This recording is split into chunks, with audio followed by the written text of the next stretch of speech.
நான் பெங்களூர்லேருந்து வரேன். என்னோட பேர் சிலியா விஸ்வநாத். என்னோட மகளுக்கு 2006 பெரிய ஆக்சிடெண்ட் ஒன்று நடந்தது. அப்போ வயசு அவள் பேர் வந்து ஐஸ்வர்யா. அவளுக்கு வயசு வந்து 20 வயசு இருக்கும். அப்போது அவளுக்கு பெரிய ஆக்சிடெண்ட் ஆகி மணிப்பால் ஹாஸ்பிட்டலில் யாரோ அட்மிட் பண்ணியிருந்தாங்க. அங்கே போய் அட்மிட் ஆகி நான் காலேஜ்லேருந்து குழந்தை வரலையேன்னு ஃபோன் பண்ணப்போ அங்கே உங்கள் மகளுக்கு பெரிய ஆக்சிடெண்ட் ஆகிடுச்சு, அவள் இந்த மாதிரி மணிப்பால் ஹாஸ்பிட்டலில் அட்மிட் பண்ணியிருக்கோன்னு சொன்னாங்க.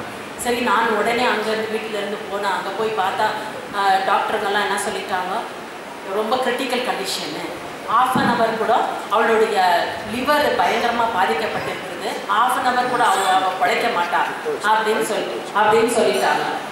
சரி, நான் ரொம்ப அழுது மாதா கிட்ட வேண்டினேன்.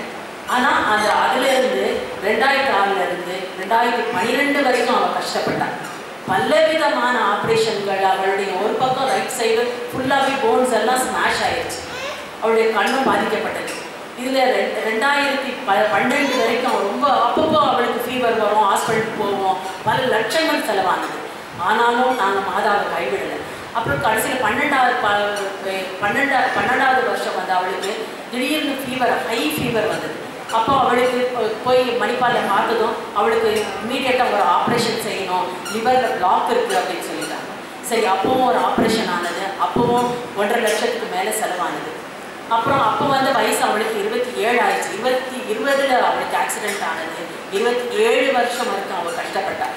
அப்போ மாதாக்கிட்ட ஒரே ஒரு நாள் இங்கே வந்து நான் அவங்ககிட்ட அழுது மன்றாடினேன். மாதாவே, இவளுக்கு எப்படி கல்யாணம் ஆக போகுதுன்னு எனக்கு தெரியல, இவளுக்கு எப்படி நான் பையனை பார்க்க போகிறேனோ எனக்கு தெரியல.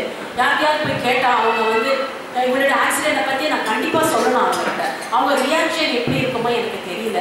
அதால் நீங்கள் இதே இடத்துல நான் உட்காந்து அந்த அம்மாக்கிட்ட கண்ணீரோடு மன்றாடுனேன். அவளுக்கு ஆக்சிடெண்ட் ஆகி நான் பையனை பார்க்க போகும்போது இதெல்லாம் சொல்லும் போது அவங்க எப்படி ரியாக்ட் பண்ணாங்க, அதை தாங்கிக் கொள்ள மனசு எனக்கு இல்லை அப்படின்னு சொல்லிட்டு அழுது அந்த அம்மாக்கிட்ட, நீங்கள் அவளுக்காக ஒரு பையனை கண்டிப்பாக படைச்சிருப்பீங்க, அந்த பையனை என் முன்னாலே நீங்கள் கொண்டு வரீங்க, நீங்கள் கொண்டு வரீங்கன்னு நான் அந்த அம்மாவுக்கு ஆர்டர் போட்டேன். ஆக்சுவலாக நான் வந்து அவர்கிட்ட சொன்னேன், எனக்கு தெரியாதம்மா, நீங்கள் அவனை எனக்கு முன்னாடி கொண்டு வரீங்க, எனக்கு தேடவும் தெரியல. அதே நேரம் யாரும் வந்து எனக்கு இங்கே பையன் இருக்கான் அங்கே பையன் இருக்கான்னு யாரும் எனக்கு வந்து சொல்லவே. ஏன்னா எல்லாருக்கும் ஒரு பயம், அந்த பொண்ணுக்கு ஆக்சிடெண்ட் ஆகிருக்கே, எப்படி அந்த பொண்ணுக்கு நம்ம போய் காமிக்கிறதுன்ற ஒரு பயம். ஆனால் அந்த அம்மா கிட்ட முழு பொறுப்பையும் நான் ஒப்படைச்சேன்.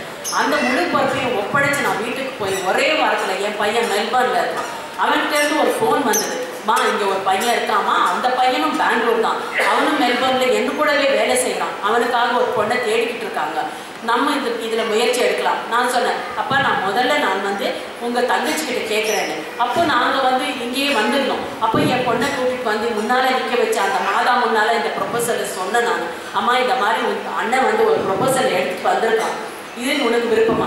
அவள் ஒரு 10 நிமிஷம் ஒன்றுமே சொல்லலை, அம்மாவோட கண்ணீரோடு மன்றாடினான். அப்புறம் அவன் சொன்னான், அம்மா அது ஆண்டவரை என்னுடைய அண்ணன் மூலியமாக காமிச்சிருக்கு, இதை வர எனக்காக நான் காமிச்சிருக்கான். சரிம்மா போங்க, நான் இங்கேயே இருந்து என் பையனுக்கு ஃபோன் பண்ணேன். அப்பா அவள் சரின்னு சொல்லிட்டாப்பா, ப்ரொசீட் வித் த ப்ரொசீஜர்ன்னு சொல்லிட்டு அப்புறம் நாங்கள் ஃபோன் பண்ணோம். அதுக்கப்புறம் எனக்கு எந்த ஆன்சரும் கிடைக்கல. ஆமாம், நான் இந்த பொறுப்பு முழுவதும் அம்மாக்கிட்ட ஒப்படைச்சதால நான் வந்து இதில் அவங்ககிட்ட வேண்டிட்டு இருந்தேன், இது உங்களுடைய சித்தமா, நான் நடக்கட்டுமான்னு சொல்லிட்டு. அதே போல் அந்த பையனும் அவளை பார்த்து அவளோட பேசி, ஆனால் என் பொண்ணு சொல்லுவான், அம்மா நீங்கள் மனசில் எந்த காசல்ஸும் பில்டப் பண்ணாதீங்க, ஏன்னா அந்த பையன் என்னை நேராக பார்க்கட்டும், என்னோட ஆக்சிடென்ட் பற்றி தெரியட்டும். அப்புறம் ஆனால் அவனுக்கு எல்லாம் தெரியும், ஆக்சிடெண்ட்டை பற்றி எல்லாமே தெரியப்படுத்திட்டோம். ஆனால் அவனை பார்த்து இப்போ அவங்க 2 பேரும் கல்யாணம் ஆகி November 15 அவங்களுக்கு கல்யாணம் ஆச்சு. கல்யாணம் ஆகி 2 பேரும் மெல்பர்னில் சந்தோஷமாக இருக்காங்க. அந்த அம்மாவும் கேட்டுக்கள் அவங்க காமிச்ச எப்பவுமே தாயை நம்புங்க, அந்த அம்மா எப்பவுமே அவங்களை கைவிட மாட்டாங்க. என் ஆகாதுன்ற காரியத்தை அந்த அம்மா நடத்தி கொடுத்தாங்க. அந்த அம்மாவுக்கே புகழ். மரியே வாழ்க, மரியே வாழ்க, மரியே வாழ்க.